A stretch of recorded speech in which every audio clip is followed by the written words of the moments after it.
सत साहेब जय हो बंदी छोड़ की।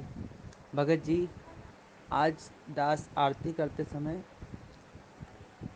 मेरे मन में ये ख्याल आया कि जब हम आरती कर रहे हैं तो चलो हमें सुनाई दे रहा है, हम बोल भी ले रहे, पढ़ भी लेते हैं, लेकिन जो बोल नहीं पाते, जो पढ़ नहीं पाते, जिनको सुनाई नहीं देता है, वो कैसे आरती करेंगे?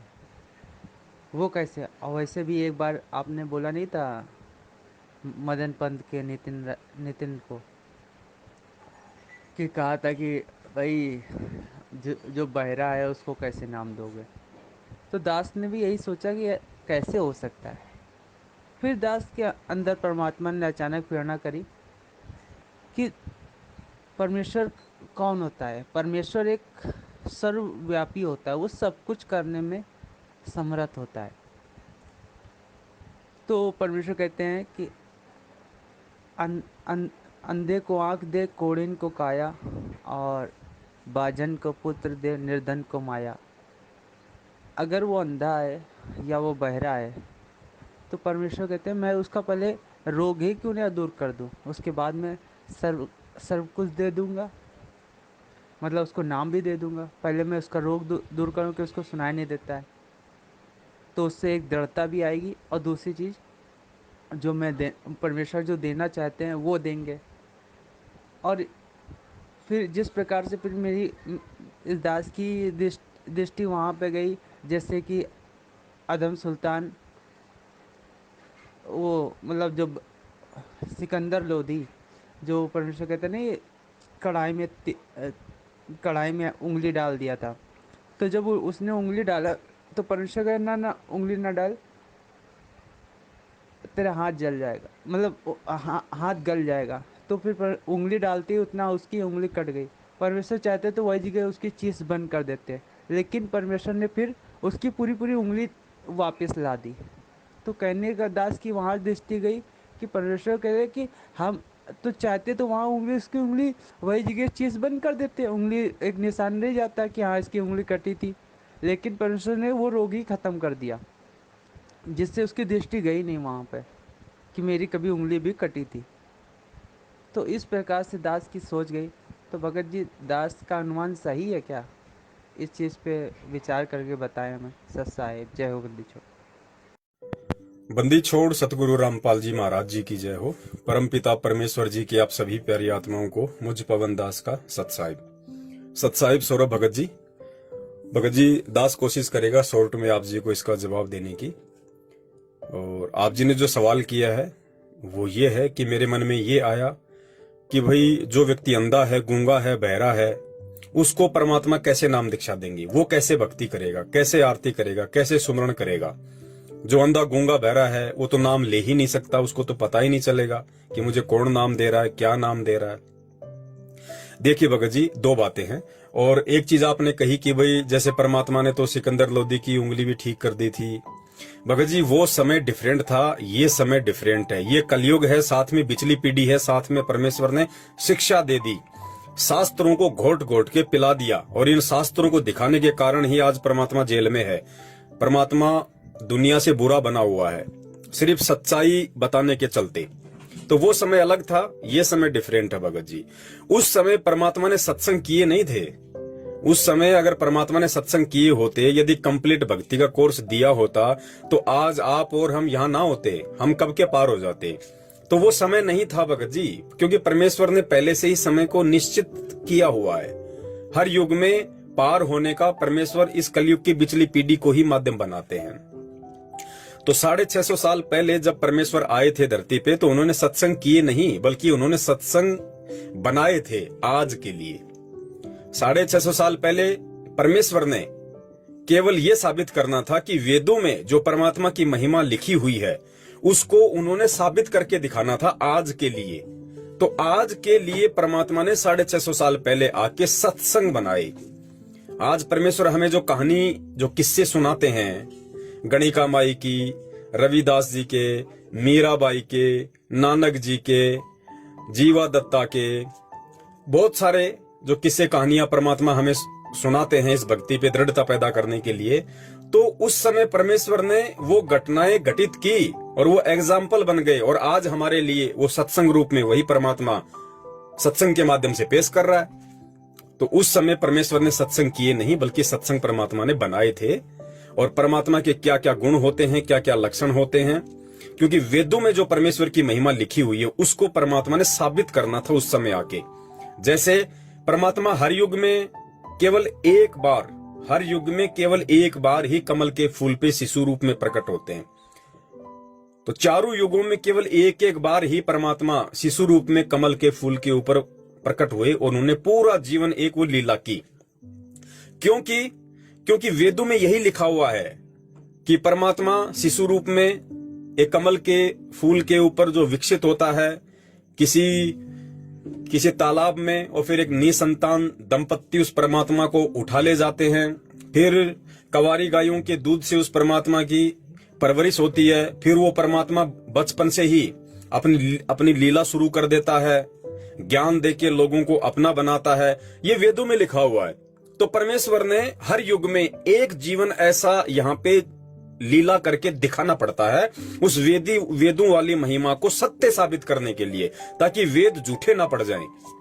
बाकी ये थोड़ी है कि परमात्मा चार युगों में चार जीवन के अलावा यहाँ आते ही नहीं।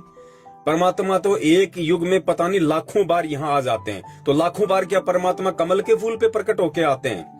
क्या लाखों बार परमात्मा की कंवारी गाय से ही परवरिश होती है? नहीं, वो केवल एक एक जीवन हर युग में परमात्मा ने वेदों के अनुसार वैसा जीना पड़ता है, वेदों को सत्य साबित करने के लिए। बाकी परमात्मा को कंवारी गायों का दूध पीने की कोई जरूरत नहीं है, परमात्मा को शिशु रूप में प्रकट होने की कोई जरूरत नहीं है, परमात्मा को कोई निसंतान दंपत्ति उठा के ले जाए ऐसा कोई जरूरत नहीं है। अनंत बार आए यहाँ परमात्मा, तुरंत जिंदा महात्मा का रूप बना लेते हैं, तुरंत किसी साधु संत का रूप बना लेते हैं। आज परमेश्वर ने ऐसी लीला की कि अच्छे अच्छे लोग जो है धोखा खा के बैठे हैं कि ये भगवान हो सकता है, ये संत रामपाल ये भगवान हो सकता है, ये तो माँ के पेट से जन्म लेके आया, ये कैसे प्रकट हो सकता है। अच्छे अच्छे खासे लोग माथे पे थपिया खा रहे हैं उनके भगत होके, सार नाम तक लेके जो कहते हैं हमें मिला हुआ है। तो ये भगत जी हर युग में परमात्मा ने एक एक लीला केवल वेदों को सत्य साबित करने के लिए, ताकि आज वो परमेश्वर इस कलयुग की बिचली पीढ़ी में ये इन वेदों को झूठा साबित होने से बचा सके और लोगों को विश्वास दिला सके कि हाँ कबीर जी परमात्मा थे, कबीर जी भगवान थे। और जो लीला वेदों में परमेश्वर की लिखी हुई है उस लीला में अगर कोई सत्य साबित बैठता है, कोई फिट बैठता है, तो केवल कबीर परमात्मा बैठते हैं। या द्वापर में जो करुणामय रूप में परमात्मा आए थे, ठीक ऐसी लीला की उन्होंने। त्रेता में मुनिंद्र रूप में ठीक ऐसी लीला की परमात्मा ने। सतयुग में सत्सुकृत रूप में ठीक ऐसी ही लीला की। शिशु रूप में आए, कमल के फूल पे प्रकट हुए, निसंतान दंपत्ति उनको उठा के ले गए। तो ये चार जीवन परमेश्वर ने हर युग में वेदों को सत्य साबित करने के लिए ऐसा रोल करना पड़ता है। इसके अलावा परमात्मा के ऊपर कोई बाउंडेशन नहीं है, वो समर्थ है, जब चाहे जहां जिस रूप में प्रकट हो जाए भगत जी। तो सिकंदर लोदी की जो उंगली परमात्मा ने ठीक कर दी, वो परमेश्वर ने अपनी समर्थता को जाहिर करना था उस समय। वेदों में लिखा है कि परमात्मा मुर्दे को जिंदा कर सकता है। तो परमेश्वर ने कितनों को जिंदा किया उस समय? सेव का शीश धड़ से अलग हो चुका था, परमेश्वर ने उसका शीश जोड़ा। तो परमेश्वर ने वेदों में जो महिमा लिखी उसको सत्य साबित किया। अपने ही मुंह बोले गुरु रामानंद जी का सिकंदर लोदी ने शीश तलवार से अलग कर दिया था, परमेश्वर ने उसको जोड़ दिया। फिर परमात्मा भयंकर से भयंकर रोग को छूमंतर कर सकता है, तो परमेश्वर ने सिकंदर लोदी का जो जलन का रोग था आशीर्वाद मात्र से ठीक कर दिया। सर्वानंद की माता शारदा जिसको भयंकर रोग था, कोई ठीक नहीं कर पाया, परमेश्वर के आशीर्वाद मात्र से ठीक हुई। तो ये सारी जो लीलाएं थी, और जो क्या बोलते हैं जो गुरुद्रोही हो गया था, क्या नाम था उसका, कमाल को देख लो, परमात्मा ने मुर्दे से जीवित किया। तो ये केवल और केवल वेदों में लिखी हुई अपनी महिमा को सत्य साबित करने के लिए परमेश्वर ने उस समय ये लीला की थी। क्योंकि उस समय भगत जी ज्ञान आधार नहीं था, उस समय शिक्षा नहीं थी, उस समय शास्त्रों को नहीं दिखाया गया था, ना शास्त्रों का उस समय हिंदी में अनुवाद था। तो उस समय ना तो हम उन शास्त्रों के ज्ञान को ग्रहण करने के लायक थे और ना ही उस समय वो पार होने का समय था। इसलिए उस समय परमात्मा ने इन वेदों में लिखी हुई महिमाओं को सत्य साबित करने के लिए चमत्कार करने पड़े। प्रत्यक्ष चमत्कार परमेश्वर ने करने पड़े। परमात्मा बताते हैं एक बार कितने वो कोढ़ी थे। जैसे एक को मालूम पड़ा कि भाई ऐसे ऐसे कोई कबीर जी है, जाते ठीक कर देता है, तो लोग उस समय भक्ति के लिए थोड़ी आ रहे थे, रोग निवारण के लिए आ रहे थे। वो कोढ़ी गया, बोले महाराज जी ठीक कर दो। महाराज जी बोले भाई भक्ति करनी पड़ेगी। हाँ जी करूंगा जी, भक्ति करूंगा, खूब करूंगा। तो बोले तेरे जैसे और कितने यहाँ पे? बोले जी बहुत हैं। बोले सबको ले आ। तो पता नहीं, गुरुजी बताते हैं 365 थे, 265 थे, सारे के सारे आ गए और परमेश्वर ने उनको आशीर्वाद दिया। 90% तो सेम टाइम परमात्मा ने उनको ठीक कर दिया। और बाकी बोला भाई अब भक्ति करो, बकवादों से दूर हटो, धीरे धीरे परमात्मा ठीक करेगा। फिर क्या हुआ, क्योंकि ज्ञान से नहीं जुड़े थे ना, थोड़े दिन बाद बताया गुरुजी ने कि वो तो ठीक ठाक हो गए। और थोड़े दिन बाद फिर वो तो लगा के सूट साट बढ़िया कपड़े पहन के और फिर वो तो बटेऊ बन के आने लगे। और कोई कह रहे भगत जी झाड़ू निकाल दे। क्यों? तू निकाल दे। तो परमात्मा ने बताया भाई वो ज्ञान आधार नहीं था उस समय। तो इसलिए भगत जी वो प्रत्यक्ष चमत्कार परमेश्वर ने पहले के युगों में इसलिए करने पड़े क्योंकि वेदों में लिखी हुई अपनी महिमा को परमेश्वर ने सत्य साबित करना था कि परमात्मा रोगी का रोग निवारण कर दे, परमात्मा मुर्दे को जिंदा कर दे, परमात्मा कुछ भी कर दे। आज का जो समय है भगत जी वो ज्ञान आधार का समय है। आज सत्संग परमेश्वर हमें सुना रहे हैं और पहले की उन घटनाओं का जिक्र कर रहे हैं। तो भगत जी आज हमने विश्वास करना होगा कि हाँ भाई मेरे बाप के अंदर ये सारे गुण, ये सारे लक्षण मौजूद हैं। और फिर ज्ञान आधार से ये भी समझना होगा कि परमेश्वर को स्वयं परमेश्वर ही साबित कर सकता है। जैसे गुरुजी ने कहा ना कि अपने द्वारा रची गई सृष्टि को कोई दूसरा नहीं बता सकता, खुद वो परमात्मा सतगुरु की भूमिका करके आता है, तत्वदर्शी संत की भूमिका करके आता है। तो आज परमेश्वर स्वयं एक तत्वदर्शी संत की भूमिका में आ गए हैं और अपने द्वारा रची गई सृष्टि को खुद ही बता रहे हैं, दूसरा कोई नहीं बता सकता भगत जी। अब आपका जो सवाल है वो ये है कि जो व्यक्ति अंधा गूंगा बहरा है वो आज कैसे भक्ति करेगा, उसको कैसे मालूम पड़ेगा? क्योंकि अंधा गूंगा बहरा ना तो मंत्र सुन सकता, ना मंत्र ले सकता, ना मंत्र जाप कर सकता, ना उसको पता। तो देखो भगत जी यहाँ पे हमने ज्ञान को आधार बनाना पड़ेगा, वरना ये काल भगवान ऐसी ऐसी शंकाओं के बीज हमारे अंदर 1000 प्रकार के डालेगा इस समय। क्योंकि साम दाम दंड भेद, और इससे भी यदि कोई घटिया नीति इसके पास में होगी शिष्य को सतगुरु से दूर करने की, तो वो इस समय करेगा भगत जी, और वो यही कर रहा है। तो देखिए भगत जी इस चीज को हमने ज्ञान आधार से समझना पड़ेगा। ज्ञान आधार से कैसे? परमेश्वर की वाणी है कि साधु से ती मस्करी, चोरा नाल खुशाल, मल अखाड़ा जीतेंगे युगन युगन के माल। यानी इस कलयुग में आज आप और हम जो परमेश्वर की शरण में हैं, सतगुरु की शरण में हैं, तो हम कोई पहली बार नहीं आए भगत जी। क्योंकि कलयुग में मानव जन्म मिलना और परमेश्वर के समकालीन होना और फिर उस परमेश्वर के सत्संग समझ में आना, परमेश्वर से नाम दीक्षा मिलना, ये भगत जी कोई सामान्य बात नहीं है।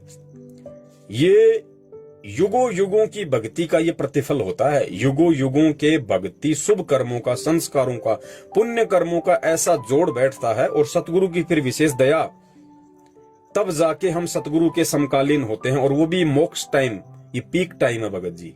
चारों युगों में परमेश्वर ने जिस समय को मोक्ष के लिए निर्धारित किया है, उस समय मानव जन्म मिलना और उस सतगुरु की शरण प्राप्त होना।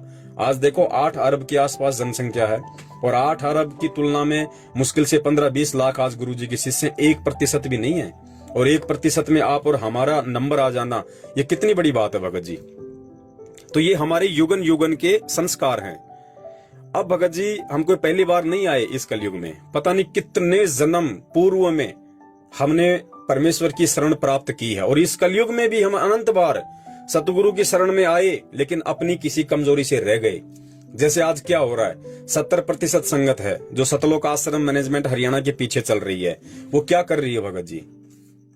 सतगुरु की शरण में भी है लेकिन साथ में मर्यादाओं में भी नहीं है।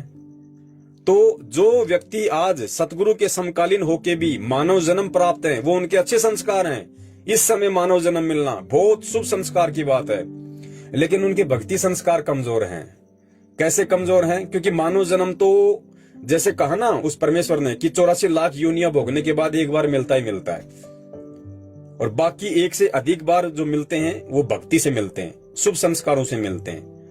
तो ऐसी आत्माओं को जो मानव शरीर मिला हुआ है भगत जी, वो 99% हम ये कह सकते हैं कि वो 84 लाख का जो फेरा है उसको पार करके, क्योंकि भगत जी उसके पाप कर्म उसके पास में इतने ज्यादा हैं, वरना भगवान धरती पे और मानव जन्म में आंखें नहीं है, कान नहीं है, देख नहीं सकता, सुन नहीं सकता, बोल नहीं सकता, ये उसके बैड अकाउंट ज्यादा हैं। तो ऐसी जो आत्माएं हैं जो वर्तमान में जिनका आप जिक्र कर रहे हो कि उनको परमात्मा कैसे नाम देंगे, तो देखो भगत जी 2-3 तरीके हैं, क्योंकि परमेश्वर समर्थ है। परमेश्वर चाहे तो पत्थर को भी इंसान बना दे, इंसान बना के और उसको नाम दे दे। परमेश्वर चाहे तो अंधे को बिल्कुल ऐसा कर दे कि वो देखने लग जाए, गूंगे को ऐसा कर दे बोलने लग जाए, बहरे को ऐसा कर दे वो सुनने लग जाए। उसके लिए तो बाएं हाथ का काम है। लेकिन वर्तमान में वो प्रत्यक्ष चमत्कार परमेश्वर क्यों नहीं कर रहे? क्योंकि ये हमें परमात्मा ने जो शिक्षा दी है और जो ये वर्तमान का जो समय जो परमेश्वर ने चूज किया है ज्ञान आधार का, तो परमेश्वर हमें ज्ञान आधार से जोड़ना चाहते हैं। और ये जो चमत्कार हैं, अब हमने विश्वास करना पड़ेगा कि धरती पे वही परमात्मा जो 650 साल पहले था और आज चमत्कार नहीं कर रहा। तो उसका रीजन यही है कि उस समय परमात्मा का मकसद कुछ और था और आज ये ज्ञान देके परमात्मा ज्ञान से अपनी पहचान हमसे करवाना चाहते हैं, ना कि चमत्कारों से। चमत्कार से पहचान करने वाले यही धक्के खा रहे हैं 64 के 64 लाख। लेकिन आज जो ज्ञान से उस परमेश्वर की पहचान कर लेगा वो मोक्ष का अधिकारी हो सकता है, अगर मर्यादा में रहा तो पहली बात तो ये कि परमात्मा चाहे तो भगत जी उसको ठीक भी कर सकता है, जैसे आपने कहा कि भाई वो अंधे को आंख दे, कोढ़ी को काया दे, बांझन को पुत्र दे। तो परमात्मा चाहे तो उसको 1 मिनट में चंगा कर दे, लेकिन नहीं करेगा। वर्तमान में वो ऐसा कोई प्रत्यक्ष चमत्कार नहीं करेगा। अब क्या हो उस आत्मा के साथ, फिर वो कैसे भक्ति करे? तो उसके 2 तरीके हैं भगत जी। अगर उसका कोई शुभ संस्कार ऐसा हुआ, कोई ऐसा संस्कार उसका हुआ, तो भगत जी देखो, हमें जैसे रात को सौपन आते हैं, अब सौपन आते हैं तो हमारी आत्मा से सारा खेल चलता है। वो तो सौपन में उसको परमात्मा नाम दीक्षा दे सकते हैं, जो भी मंत्र चाहे, क्योंकि भगत जी आत्मा जो होती है ना गूंगी होती है, ना बहरी होती है, ना अंधी होती है।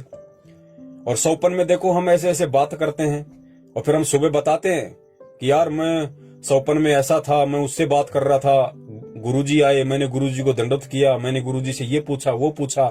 लेकिन आप तो सो रहे थे, आपका शरीर तो सो रहा था, ना आपके होठ हिल रहे थे, ना आपकी आंखें खुली हुई थी, फिर आप बात कैसे कर रहे थे? तो वो आत्मा से बातें हो रही थी। तो परमेश्वर चाहे तो उस अंधे गूंगे बहरे व्यक्ति को सौपन में उसको नाम दीक्षा दे सकते हैं। और फिर जो मन होता है, मन को भगत जी ना देखने की जरूरत है, ना बोलने की जरूरत है, ना चलने की जरूरत है। वो मानसिक जाप वो कर सकता है अपना, जैसा उसको गुरुदेव ने सौपन में बताया वो। और उस परमेश्वर की समर्थता से उसको एक एक शब्द सौपन का याद भी रहेगा। परमेश्वर चाहे तो उसको याद भी रखेंगे कि बेटा मैंने क्या कहा तेरे को सौपन में। तो उसी आधार से वो अपना मंत्र जाप करेगा। परमात्मा उसको मर्यादा भी समझा देंगे क्या करना है क्या नहीं करना। जो भी है, एक तरीका यह है कि परमात्मा सौपन में उसको नाम दीक्षा देके उसको उससे भक्ति शुरू करवा सकते हैं। हमें लगेगा कि ना बोल रहा, ना सुन रहा, ना देख रहा, लेकिन वो आत्मा से परमात्मा का खेल है। सौपन में आए, परमेश्वर ने मंत्र दिया, बातें बताई, हो गया काम शुरू। हमें नहीं पता, लेकिन वो अपना मन ही मन में मंत्र जाप कर रहा है। दूसरा तरीका यह है, परमात्मा उसकी आत्मा को बाहर निकाल के, और उसको जैसे कि परमात्मा नानक जी की आत्मा को निकाला, और जैसे परमात्मा बताते हैं कि गरीबदास जी महाराज जी की आत्मा को निकाला, धर्मदास जी की आत्मा को निकाला, उनको सतलोक लेके गए, बीच में उनसे बातें करते गए। तो परमात्मा उस शरीर से उस आत्मा को कुछ समय के लिए निकाल सकते हैं। और फिर आत्मा को ना भगत जी सुनने के लिए कान की जरूरत है, ना बोलने के लिए जीभ की जरूरत है। तो परमात्मा ऐसी परिस्थिति में भी अपनी उस आत्मा को नाम दीक्षा दे सकते हैं, और नाम दीक्षा देके फिर वापस उसको शरीर में भेज सकते हैं। वो अपना आराम से, चाहे उसको सुनाई दे दिखाई ना दे, वो आराम से अपना मंत्र जाप अपना मन ही मन में वो करता रहेगा। और तीसरी स्थिति क्या होती है भगत जी इसके अंदर? तीसरी स्थिति ये है कि ऐसी आत्माओं को यदि कोई कहे कि भाई चलो इसको गुरुजी के पास लेके चलते हैं, तो वो उस आत्मा का रिचार्ज लगेगा। वो परमात्मा के आशीर्वाद से रिचार्ज होना शुरू हो जाएगी। धीरे धीरे धीरे धीरे उसके संस्कार बनने शुरू हो जाएंगे। होंगे कैसे? सतगुरु जहां भी हो, जिस भी आश्रम में हो, हम उस भाई को वहां ले जाएं, जिसको ना दिखाई देता है, ना सुनाई दे सकता है, ना मतलब कुछ भी, एक तरीके से वो पत्थर है मानव रूप में। हम उसको सतगुरु के पास ले जाएं, और जैसे हम गुरुदेव से आशीर्वाद प्राप्त करते हैं, वैसे ही उस भाई को भी लाइन में लगा के गुरुदेव से आशीर्वाद हम दिलवाएं। और जो भी हमने बोलना हो, हम गुरुदेव से उसके प्रति हम उसकी प्रार्थना कर दें कि गुरुजी ऐसी ऐसी बात है, और मालिक अगर आपकी हो जाए दया तो ये आपकी आत्मा है। पर परमेश्वर आपने हमें निमित्त बनाया, हम इस भाई को आपकी प्रेरणा से यहां ले आए। तो सतगुरु क्या करेगा, उसको आशीर्वाद देगा, उसको साधारण तरीके से उसके सिर पे हाथ रखेगा, उसको आशीर्वाद देगा। भगत जी, आशीर्वाद का मतलब क्या है, ये हमने अब ज्ञान आधार से समझना पड़ेगा। ये परमेश्वर वही है जो 650 साल पहले था, और 650 साल पहले परमेश्वर ने आशीर्वाद की महिमा बताई कि तोताद्री शहर में जब पंडितों का भंडारा था, और जब नीच जाति का होने के कारण और कबीर जी को पंडितों वाले भंडारे में खाना खाने से रोका गया कि भाई पंडितों के भंडारे में वो खाना खाएगा जो 5 श्लोक और वेदों के बोलेगा। तो वहां उस समय सबको पता था कि भाई ये श्लोक संस्कृत में केवल पंडित ही बोल सकते हैं, आम व्यक्ति के बस की बात नहीं है। तो परमेश्वर ने लीला करनी थी। जब परमेश्वर वहां गए तो उन्होंने पंडितों ने रोक दिया, बोले कहां जा रहे हो कबीर? बोले भंडारा। बोला अंदर भंडारा वही कर सकता है पंडितों वाले लंगर में जो 5 श्लोक संस्कृत के सुनाएगा। बोलो अच्छा? बोले जी हाँ। तो गुरुजी ने बताया, परमात्मा ने पास में एक भैंसाराम था जोठा, जोटे को ऐसा हाथ से इशारा किया, वो आ गया, और परमेश्वर ने कहा भी जोटाराम, हम तो भाई ये आम व्यक्ति वाले लंगर में भोजन कर लेंगे, और भाई तू एक काम कर, इनको 5 श्लोक संस्कृत के सुना दे, वेदों के, कि परमात्मा कौन है, और फिर तू जाके अंदर भंडारा कर ले भाई।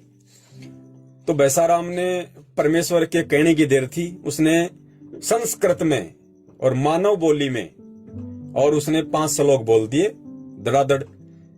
और फिर परमेश्वर ने कहा कि भैंसाराम ऐसी बात नहीं बनेगी, देख कहीं ये पंडित लोग ये कहें कि भाई भैंसाराम को तो खाली संस्कृत बोलनी आती है, हिंदी भी अनुवाद करके बता दे। तो भैंसाराम ने फिर हिंदी में बताया उनका अनुवाद उन मंत्रों का कि अरे नालायको, ये जो सामने खड़ा है ना कबीर, ये भगवान है, ये परमात्मा है। तो भगत जी ये वही हाथ है, ये वही आशीर्वाद है। जब एक आशीर्वाद मात्र से, और जो अनहोनी परमात्मा ने उस समय कर दी कि जानवर कभी इंसान की आवाज नहीं बोल सकता, लेकिन परमेश्वर के कहने मात्र से और उस एक आशीर्वाद से, थप्पी मारने से, और जब एक जानवर इंसान की आवाज बोलकर, वो भी वेदों के मंत्र और उनका हिंदी अनुवाद जो आज आप और हम नहीं कर सकते, इतने समझाने के बाद उसने कर दिए, तो वो परमेश्वर का आशीर्वाद कोई साधारण नहीं है जो उस अंधे गूंगे बहरे व्यक्ति को परमात्मा देंगे। और पता नहीं वो 1 बार लेगा, 2 बार लेगा, 1000 बार लेगा, और धीरे धीरे उसके पाप कर्म कटेंगे। तो वो उसका वो जो आत्मा है, उस आत्मा का जो कनेक्शन है आपने परमात्मा से जोड़ दिया। अब उस आत्मा और परमात्मा के बीच का मैटर है, उसको कब पार करना है, कब पार नहीं करना है। हो सकता है आज वो आशीर्वाद ही ले रहा है, उसका शरीर छूट जाए एक समय बाद में, तो उसके संस्कार तो बन गए ना। तो उस आशीर्वाद मात्र से, उस संस्कार मात्र से परमात्मा फिर उसको मानव जन्म दे के अपनी शरण में लेंगे। और हो सकता है अगले जन्म में परमात्मा उसका 1 विकार दूर कर दे, 2 विकार दूर कर दे, 3 दूर कर दें, और आप और हमारी तरह सामान्य व्यक्ति का जन्म दे दें, और फिर किसी के मार्फत परमात्मा उसको अपनी शरण में ले ले, फिर उसकी भक्ति शुरू कर दे, फिर उसका रिचार्ज शुरू हो गया। तो इस तरीके से परमात्मा उस आत्मा को धीरे धीरे अपनी शरण में लेते हुए, और एक दिन ऐसा आएगा जैसे आज आप और हम ऐसे सामान्य व्यक्ति की स्थिति में हैं, हम अच्छे से परमेश्वर के ज्ञान को भी समझ रहे हैं, हम उस परमेश्वर को भी समझ रहे हैं, उनकी लीलाओं को भी हम समझने का प्रयास उन्हीं के आशीर्वाद से कर रहे हैं। तो ऐसी स्थिति में परमात्मा उसको खड़ा कर देगा, फिर उसका मोक्ष कर देगा। और ये जो जन्म आज उस भाई को प्राप्त है अंधे गूंगे बहरे का, आप और हमें भी तो न जाने कितनी बार मिला है, और हमें भी परमात्मा ने इसी प्रोसीजर से इस भक्ति पे लगाया है, इसी भक्ति पे। तो जिस प्रकार केवल 1 या 2 जन्मों में हम पार नहीं हो सके, हमने लाखों जन्म लेने पड़े, इसी प्रकार भगत जी हो सकता है लाखों युगों पहले हमारा शुरुआत थी, हो सकता है उस भाई की आज शुरुआत हो। तो ये परमेश्वर का काम है, हम इन चीजों पे ज्यादा बहस ना करें तो ही उचित होगा। क्योंकि भगत जी परमात्मा किसको नाम देंगे, किसको नाम नहीं देंगे, अंधे को कैसे देंगे, गूंगे को कैसे देंगे, बहरे को कैसे देंगे, ये मैटर परमेश्वर का है। ये काल इस समय भगत जी ऐसा ही करेगा, हमें फालतू की चीजों में ज्यादा लपेट के रखेगा। ठीक है, आपने सवाल किया, परमेश्वर ने ज्ञान आधार से जवाब दिलवाया। हो सकता है आपकी तरह काफी लोगों के मन में यह शंका हो, तो हो सकता है परमेश्वर ने एक तीर से अनेकों शिकार करने हो, उनकी भी शंकाओं का समाधान हो जाए इस ऑडियो वीडियो के माध्यम से। लेकिन मेरी आपसे पर्सनली ये मेरा आपसे ये निवेदन है, ये रिक्वेस्ट है कि आप जी समझदार हैं, आपके ऊपर परमेश्वर की विशेष मेहर है, क्योंकि अभी आपने केवल संकल्प नाम दीक्षा ही ली हुई है और आपके अंदर जो दृढ़ता है वो दृढ़ता बहुत ही कम भक्तों में देखने को मिलती है जिनको ऑलरेडी मंत्र दीक्षा मिली हुई है। तो परमेश्वर दया करें, हम अपने आत्म कल्याण के विषय में और उन चीजों के विषय में ज्यादा सोचें जिन चीजों से बहुत सारे भक्तों का जो है फायदा होना हो, बहुत सारे भक्तों का समाधान होना हो। तो ये तो परमात्मा के बीच का मैटर है कि परमात्मा उसको कैसे नाम देंगे, कैसे नाम नहीं देंगे, अंधे गूंगे बहरे के साथ में क्या करेंगे, ये मालिक जाने, मालिक का काम जाने। हमें परमेश्वर ने सीधे साधे रूप में मानव जन्म दे दिया, अपनी भक्ति दे दी, अपने शरण में ले लिया, हमें ये ज्ञान समझा दिया, हमारे लिए इतना ही पर्याप्त है। सत साहेब, जय हो बंदी छोड़ की। बंदी छोड़ सतगुरु रामपाल जी महाराज जी की जय हो।